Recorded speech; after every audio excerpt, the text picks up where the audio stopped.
Buenas tardes, Electricidad de Quinto. En este video lo que queremos hacer es explicar un poquito el funcionamiento del disyuntor diferencial. Este es un esquema que se puede encontrar en internet, donde representa de alguna manera sencilla las partes interiores al mismo.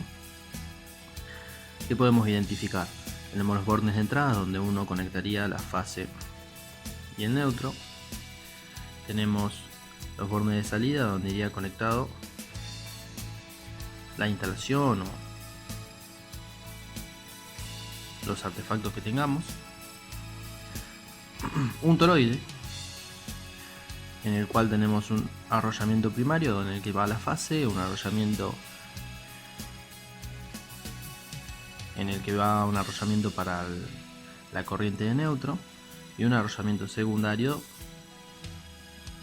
que vemos acá con pocas esfiras que va hacia un solenoide. ¿Cómo funciona esto? Cuando el circuito está bajo carga, es decir, la instalación o los artefactos están consumiendo energía, están conectados, circula una fase por una corriente, por el cable de fase. Esta corriente, dentro del toroide, por lo que vimos en el video anterior del experimento de Ørsted, va a generar un campo magnético que se va a mover dentro de ese toroide. Esa corriente pasa y va al dispositivo o los dispositivos. Ahora, sabemos que vuelve una corriente de igual magnitud, pero en sentido contrario, que también va a pasar por este toroide, y lo que va a generar es un campo magnético dentro del toroide con sentido contrario. ¿Cómo? La cantidad de corriente que circula por la fase es igual a la cantidad de corriente que circula por el neutro. Estos campos se anulan entre ellos. Podemos decir que están en equilibrio. Recordemos que en la instalación nosotros tenemos corriente alterna, por lo tanto estos campos son variables y alternos también. Pero aún así, en cada momento del ciclo se están anulando. Ahora, ¿qué sucede cuando tenemos una fuga a tierra? Parte de la corriente de la fase se va a la fuga.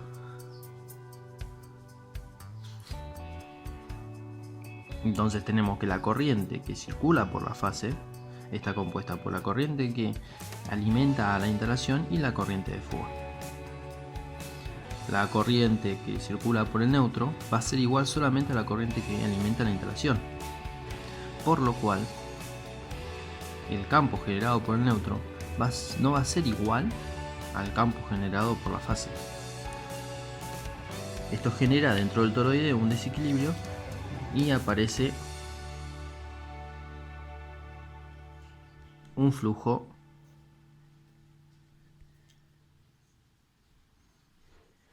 resultante. Este flujo resultante, como también es alterno y es variable por ley de Faraday-Lenz, genera en esta bobina secundaria una FEM. Esta FEM, como está conectada a una carga que es este solenoide,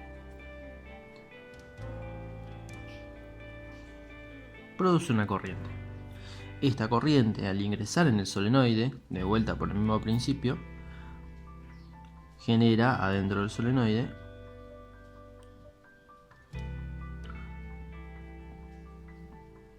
un campo magnético.